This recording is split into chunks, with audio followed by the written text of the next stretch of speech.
Bonjour tout le monde, bienvenue sur Cryptonomie. Le monde de la blockchain inonde l'internet d'informations diverses et variées. Dans cette vidéo, nous allons voir ensemble une sélection de ces dernières actualités. Au programme, un CryptoPunk de nouveaux millionnaires, Celsius en faillite, Starkware lance son token de gouvernance, Polygon rejoint Mickey, le Kazakhstan n'aime plus les mineurs, et enfin Sorare tente le passement de jambes avec Zidane. Un nouveau millionnaire chez les CryptoPunks. Un tel prix n'avait pas été atteint depuis longtemps. L'un des tokens non fongibles de la collection des CryptoPunks vient de se vendre pour 2,6 millions de dollars. On note par ailleurs une hausse des prix planchers malgré le contexte actuel.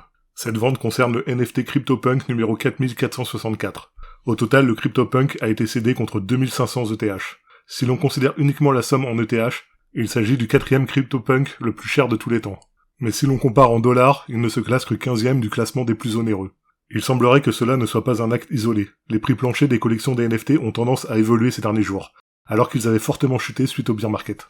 Maintenant, attention, le contexte macroéconomique n'incite pas franchement à l'optimisme cette semaine, et la crise que connaît le monde des crypto-monnaies n'est pas encore derrière nous. Mais ce type de vente montre que l'écosystème continue de susciter de l'intérêt, bear market ou non.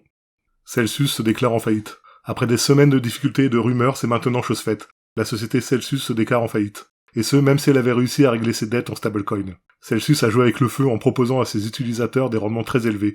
Pour les honorer, elle a utilisé leurs fonds sur des market makers autonomes. Par ailleurs, l'exposition de Celsius au token STEH, qui a décroché de sa valeur de 1 ETH, a contribué à mettre de l'huile sur le feu. Ces dernières semaines, Celsius avait cependant commencé à rembourser ses créanciers. Mais qu'en est-il des utilisateurs ? Ces derniers craignaient que leurs fonds aient été utilisés pour renflouer Celsius et pas pour les dédommager. Les retraits sont toujours actuellement bloqués, d'où des réactions hostiles quand Celsius a annoncé cette nuit se déclarer en faillite. Malheureusement, ce bear market met en évidence la fragilité de certaines plateformes de finances décentralisées, quelle que soit leur taille. Dans la mesure du possible, essayez de toujours garder la main mise sur vos crypto-monnaies.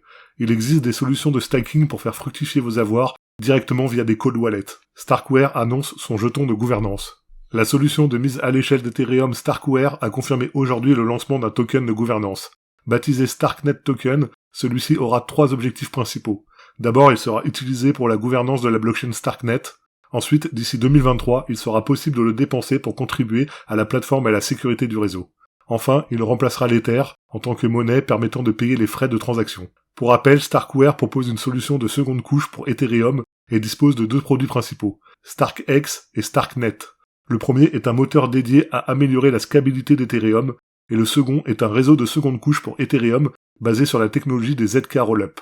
C'est pour celui-ci que sera utilisé le token. 10 millions de tokens ont d'ores et déjà été mintés.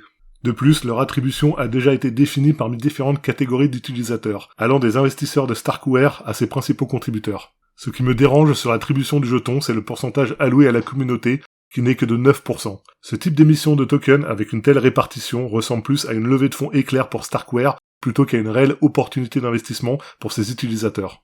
À vous de voir, mais entre la fondation et les institutionnels, ce n'est pas moins de 60% de l'offre totale dans leurs escarcelles, ce qui leur offre une sacrée pression vendeuse en cas de FOMO du jeton.